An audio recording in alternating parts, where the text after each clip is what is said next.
Muy buenas noches, amigas y amigos. Esta es otra noche de debate y seguimos analizando con actores importantes de los gremios de la sociedad civil, de las distintas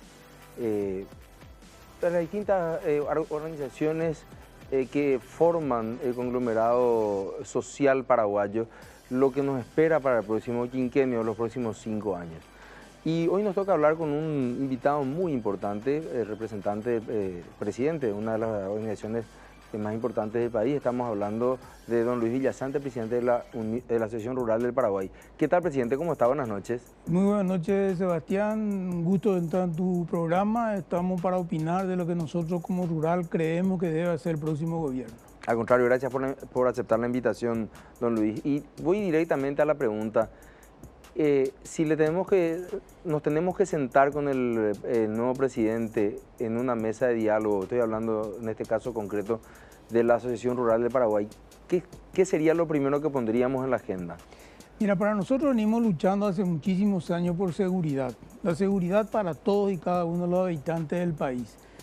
Estamos convencidos que para lograr seguridad tenemos que apuntalar muchísimo la educación, la salud, y con eso creo y creemos nosotros que vamos a conseguir una seguridad. Si juntamos los tres componentes, educación, salud y seguridad, vamos a obtener un desarrollo y eso significa miles de trabajo para miles de compatriotas que están deseosos. Yo creo que el gobierno próximo que va a asumir el 15 de agosto debe tener en su agenda como punto número 1 la seguridad. Es lo más importante para un pueblo que está clamando hace rato, y muy especialmente esa zona norte del país, el sur de Concepción, norte de San Pedro, zona que también es Paraguay y que estamos con el flagelo de una guerrilla, de asesinatos, secuestros, muertes, combate, y eso no es posible en un país que quiere desarrollarse. Yo creo que el gobierno próximo debe tener como punto número 1 seguridad, Sebastián. ¿Ustedes tienen algún estudio de cuánto le cuesta hoy en día de sobrecosto a la producción ganadera el tema de seguridad? Bueno, no tenemos en cifras exactas, pero yo te puedo asegurar que son muchos millones de dólares. La gente deja de invertir, por supuesto, tiene temor, hay viajes más continuos. Inseguridad significa poco desarrollo. O sea, no te puedo decir con una cifra muy precisa, pero sí te puedo asegurar que así también como la ganadería ha logrado una carne de excelencia y se ha gastado e invertido miles de millones de dólares en 40 años, yo creo que esta inseguridad galopante que tenemos en el campo de ya hace más de 20 años, también yo creo que hizo un perjuicio de muchos miles de millones de dólares, Sebastián. Cuando hablamos de seguridad, me imagino que no solamente está, o sea, obviamente el tema de la guerrilla es quizá el tema principal, el tema del EPP y las permanentes extorsiones de las cuales son víctimas muchos de los ganaderos, pero también hay una inseguridad jurídica con las decisiones que se tienen, porque nunca faltan y de hecho no se han borrado todavía en nuestra realidad habitual el tema de las ocupaciones y demás actos también digamos que son actos de violencia y la complicidad muchas veces de jueces y de algunos incluso miembros del Congreso. ¿Cómo ustedes plantean esto? ¿Cómo ven la conformación que aparentemente está teniendo el Congreso en este nuevo periodo, don Luis? Bueno, para nosotros el Congreso es un pilar fundamental, es una de las instituciones más fuertes de la República, por eso somos república, ¿verdad? Tenemos poder legislativo, judicial y ejecutivo.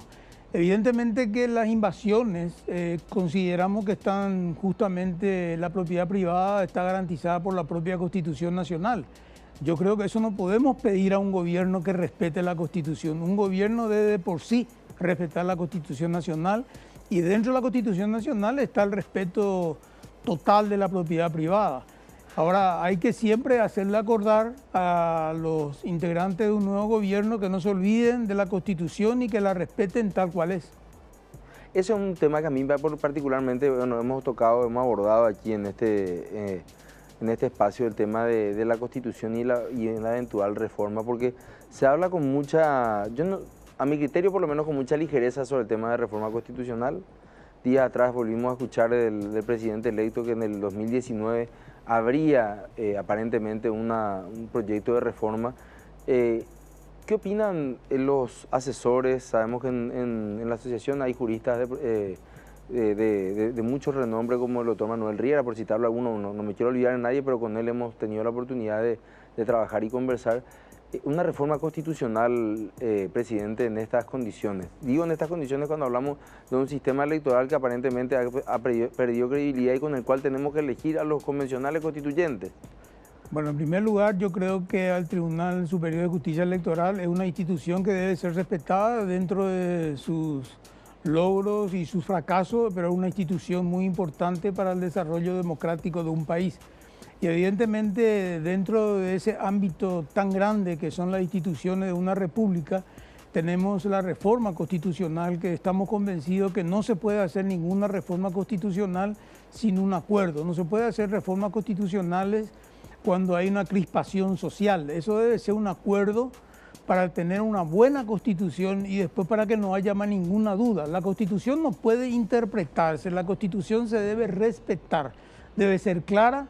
La constitución debe ser como 2 más 2 son 4. No podemos siempre andar teniendo interpretaciones que son evidentemente de cada sector político, interpretar la constitución. Yo creo que la constitución no se debe interpretar, se debe respetar. Esa es la posición que nosotros tenemos como productores ganaderos que somos y como paraguayos que vivimos en este país bendito. Hay otro aspecto también que ha generado cierta incertidumbre en el sector productivo en general en estos últimos 5 años y que no aparecía en el mapa de riesgos, por lo menos en el año 2013, que es la cuestión tributaria, presidente. Bueno, ese es otro de los grandes desafíos que tiene el nuevo gobierno. Nosotros estamos convencidos que el presupuesto general de gasto de la nación, los ingresos deben ser también equiparados con los egresos. No se puede gastar más de lo que se tiene. Está bien que se gasten en obra de desarrollo, pero tenemos que cuidar siempre los egresos porque deben tener una relación directa con los ingresos. Y respecto al impuesto a la renta personal, un tema tan hablado y tan gastado, queremos simplemente reglas claras, queremos que sean previsibles las leyes, que no amanezcamos mañana con un nuevo decreto, ¿verdad? Y todo impuesto debe ser consensuado. Acá no existe un gobierno omniprepotente, ¿verdad? Acá existe una sociedad y somos parte del Estado y somos las partes más importantes del Estado. Debe ser todo lo que es ley impositiva, tenemos que hacerlo consensuado. Así salió la reforma tributaria de hace alrededor de 12 años. Consensuado se sacó también el impuesto a la renta personal. Exacto. Y por supuesto hay que ampliar la base tributaria. No es posible que el Paraguay esté sustentada por 60 o 70 mil personas. Yo creo que la base tributaria debe ser amplia, con reglas bien claras, ¿verdad? Para no tener ninguna mala interpretación, porque lamentablemente en este país se interpreta la Constitución, se interpreta la ley impositiva, que las inversiones sí, que las inversiones no. Es una interpretación permanente. Tenemos que vivir en un país serio, en donde ya no existan interpretaciones, simplemente el respeto a las leyes. Allí hay una cuestión que bien lo señalaba cuando decías que todo está sujeto a interpretación. Vemos, por ejemplo, lo que ocurrió en el otro sector de la producción, con el tema de los procesadores de oleaginosas, en que la Corte también saca una sentencia donde dicen, bueno, finalmente al parecer causó más revuelo que solución. Pero todo eso surge a partir de resoluciones de la Secretaría de Estado de Tributación. Al sector, hoy en día que están, recordemos que bueno, hicimos que las vacas vuelen, estuvimos exportando ganado en pie al Ecuador. ¿Cuánto afectaría al sector si es que se pretende interpretar de que la carne, así como el aceite de oleaginosa, en realidad es un producto primario, no es un producto primario, sino ya un producto procesado? Bueno, nosotros no tenemos el enigma que tiene la agricultura, digamos, agroexportadora, ¿verdad? Sí. La carne es un producto totalmente procesado, se procesa desde el cuerno hasta la última pezuña, todo procesado, ¿verdad? Sí. Ahora, evidentemente, que justamente el ejemplo que diste, que la Corte otra vez vuelve a interpretar, Por eso que siempre estamos así, ¿verdad? Con dudas. Y a eso me refería cuando las leyes deben ser claras. Claras significa que no deben aceptarse ningún tipo de interpretación, sino que cumplirlas simplemente.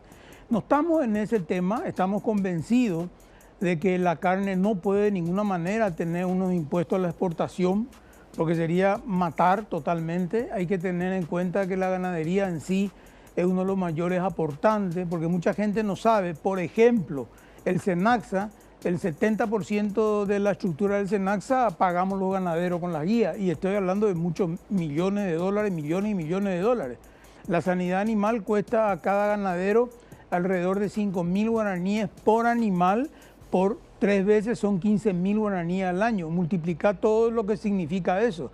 Solamente en una certificación sanitaria se está recaudando miles de millones de guaraníes.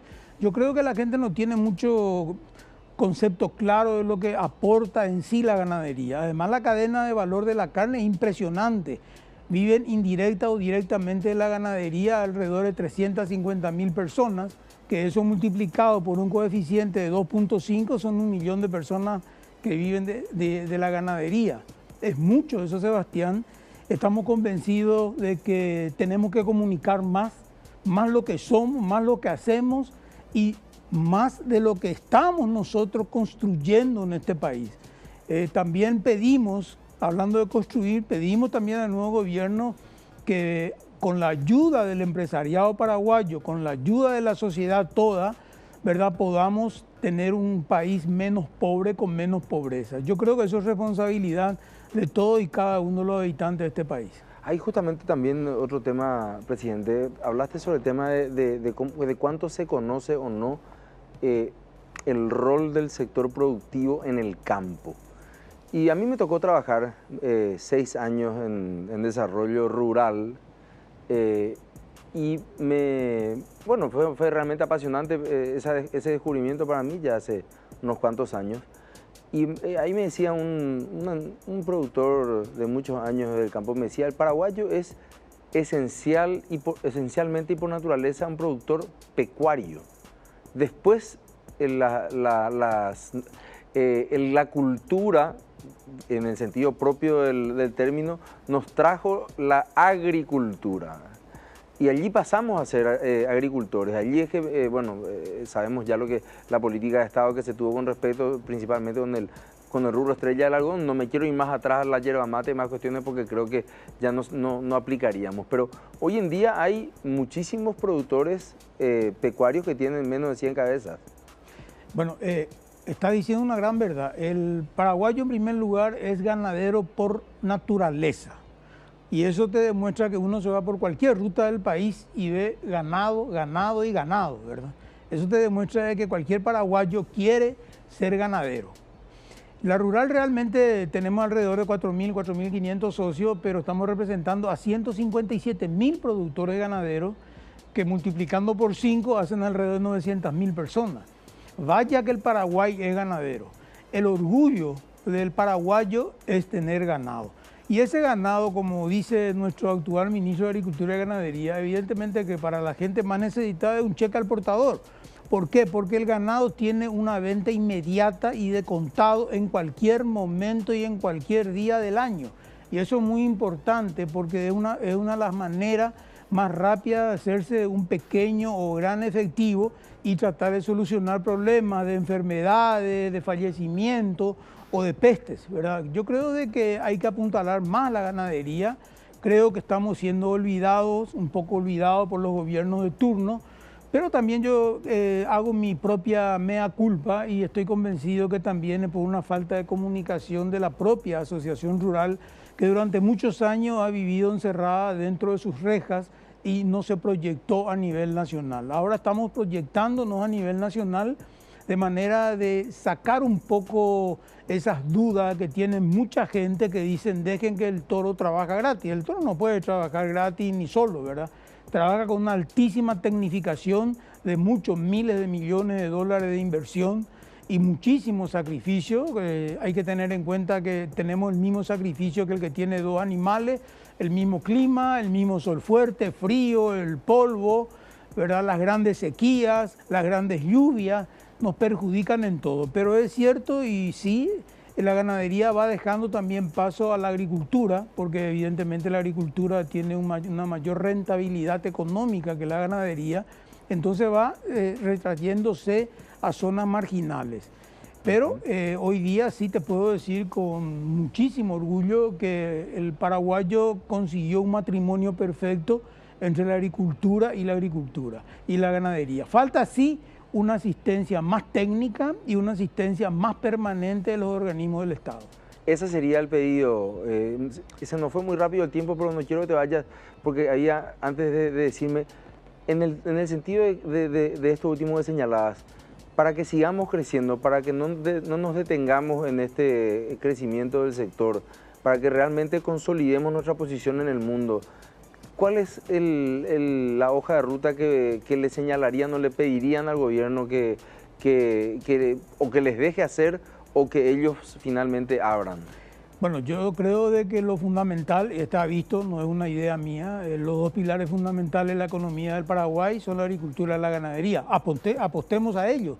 Apostemos a la agricultura y apostemos a la ganadería, que nos den qué le pedimos, simplemente respeto de la Constitución y las leyes. Nosotros no estamos pidiendo absolutamente nada, no pedimos condonaciones, no pedimos prórroga, lo que sí queremos es que nos den la seguridad para trabajar, para invertir y para crear fuentes de trabajo. Bueno, te voy a hacer una última pregunta en el siguiente bloque porque me parece que va a cerrar este tema. Sobre todo con lo que decías, que para mí es muy importante, estamos conversando esta noche con el presidente de la Asociación Rural de Paraguay, don Luis Villasanti, y hay un tema que hay en el tintero que tiene que ver justamente sobre cuál es el futuro de la ganadería con respecto a la intensificación de la industria. Así que no se vayan, que volvemos después de la pausa.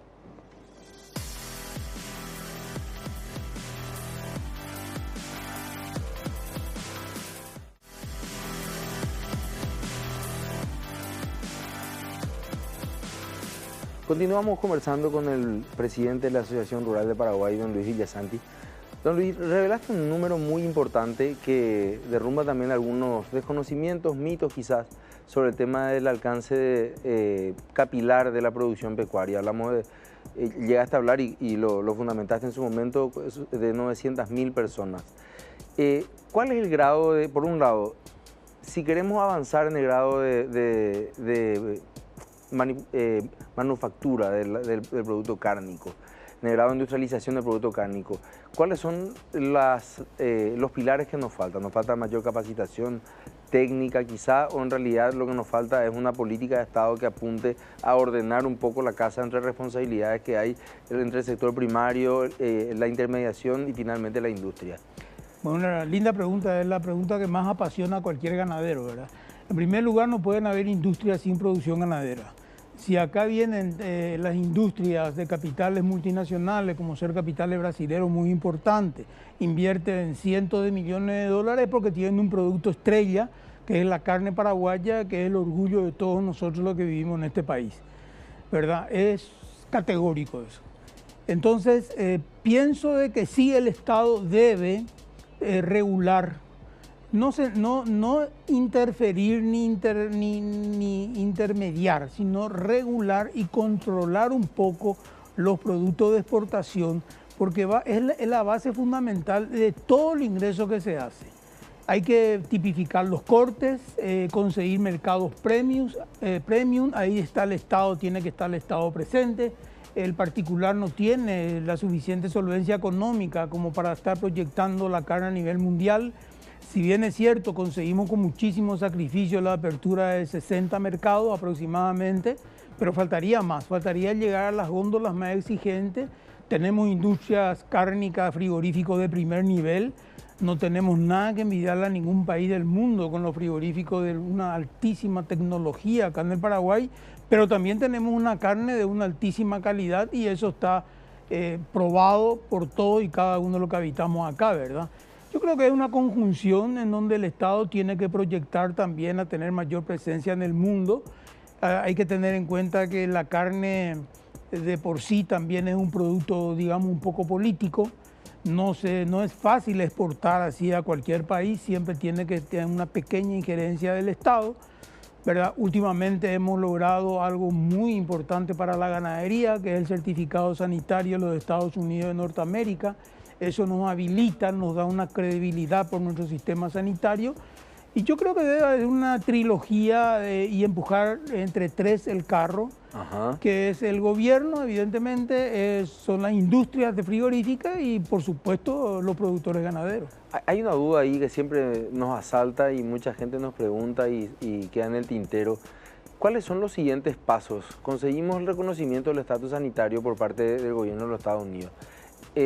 Mucha gente no sabe si puede explicar, presidente, ¿en manos de quién quedan los siguientes pasos? ¿Tenemos que ir a negociar sector privado con sector privado o esto se negocian cupos a través de rondas bilaterales diplomáticas? ¿Cuál es la práctica en esto? Ahí justamente se demuestra que el Estado tiene injerencia, porque a nosotros para poder exportar a Estados Unidos ahora falta la aprobación de los propios ganaderos. El tema del Mercosur con Francia, ¿verdad? Es un sistema que ellos también, por más que sea de Estados Unidos, Norteamérica, también tiene un sistema de protección hacia el productor. Sí. Y después, evidentemente, falta lo último que creo que vamos a pasar muy fácilmente, que son las certificaciones de las industrias frigoríficas. O sea, nos quedan todavía 2 puntos para poder exportar libremente a los Estados Unidos. Pero siempre lo más importante en todo negocio cárnico es la salud animal. Eso nos mete me imagino, presidente, eso nos va a meter en las grandes ligas. El mercado americano me imagino que nos va a dar un cartel muy importante. Sí, estamos en las grandes ligas. Sí. Eso también quiero aclarar. Yo creo que hoy estamos en las grandes ligas y yo soy un gran defensor de la carne paraguaya contra las competencias sanas que hay, ¿verdad? Con la producción brasilera, la uruguaya y la argentina. Estamos peleando siempre, ¿verdad? Sí. No podemos nunca descuidarnos de la Argentina, ni del Uruguay, ni del Brasil, ¿verdad? Son 3 países poderosísimos también en producción de carne, en producción de proteína roja, ¿verdad? Sí. Pero yo creo de que estamos avanzando bien. Yo pienso de que nos falta, digamos, un poco más de ayuda. Conste que nosotros tenemos la primera APP del país, que es la Sanidad Animal, es una asociación pública-privada con el SENACSA, que es una institución oficial, ¿verdad? ¿Cómo hicieron para algunos detalles, pero estamos adelante. Eso don Luis, es muy interesante porque vivimos en un quinquenio en el cual aparentemente al inicio daba la impresión de que las APP iban a ser las protagonistas del desarrollo económico. Finalmente no fueron como tales, pero ustedes tienen experiencia de APP ya bueno, va a ser una redundancia decir, ¿verdad? Con el gobierno, pero con el sector público y el sector privado en la ganadería hace mucho tiempo trabajan de la mano. Sí, y trabajamos muy bien. Es cuando el interés es mutuo y cuando un gremio serio y patriota como el ganadero, porque yo considero que el ganadero es un patriota, porque hacer ganadería es hacer patria, ¿verdad? Y trabajar también con una institución como el SENACSA que piensa igual que nosotros, yo creo que vamos para adelante. Hay que tener muy presente de que conjuntamente hemos logrado certificaciones internacionales sanitarias muy importantes. Pero eso entonces, bueno, creo que es un ejemplo de del éxito que ha llevado el trabajo con el gobierno. Por último, don Luis, antes de despedirte, agradeciéndote nuevamente tu tiempo y tu predisposición, ¿cómo ves al Paraguay dentro de 5 años en términos generales? ¿Cómo crees que puede terminar este gobierno? Independientemente, aquí no me gustaría solamente abarcar el ámbito político, sino con los desafíos que se tienen, con el tema de Estados Unidos, con la negociación. Hay un tema, ¿verdad? El tema de la negociación Unión Europea-Mercosur. ¿Qué opinión tiene ahí o cómo se ubica el sector ganadero a futuro mirando estos desafíos? Bueno, nosotros realmente estamos, primero, expectantes como cualquier ciudadano normal y en segundo lugar estamos muy optimistas porque yo pienso que el nivel político mismo, por más que muchos dicen que no se está superando, yo creo que se está superando. Yo creo que vamos a tener un Congreso mejor completo, digamos, con gente más interesante, de distintas ideologías, pero pensando todo en un mismo rumbo que es Paraguay. Pienso también de que la coyuntura internacional ayuda al Paraguay, porque el Paraguay necesita alimentos, Hay que tener en cuenta que la soja es algo muy solicitado en el mundo. La carne, la proteína roja también aumenta de consumo en el mundo porque aumenta la cantidad de población del mundo. Yo creo que Paraguay tiene futuro. Pienso de que este nuevo gobierno puede dejar un país muy ordenado y otra cosa con una proyección a futuro, porque no es posible que porque termina un gobierno en el 2013 comienza un nuevo proyecto de gobierno. Acá tenemos que tener un proyecto único y el único proyecto que corre es el Paraguay.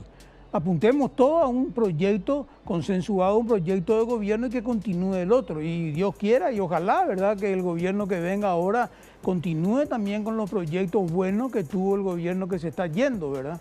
No hay que solamente palos al que se va. Yo creo que si hicieron cosas buenas y hicieron cosas malas como cualquiera, como nosotros, como ustedes, como cualquiera, ¿verdad? Apoyemos lo bueno, apuntemos a lo bueno y proyectemos lo bueno. Totalmente de acuerdo. Muchísimas gracias, don Luis, por tu tiempo. Estuvimos esta noche conversando con el presidente de la Asociación Rural del Paraguay, don Luis Villasanti, pero vamos a seguir hablando sobre el tema de la producción. Vamos a ir al otro gran pilar que es el sector productivo agrícola, así que no se vayan, volvemos después de la pausa.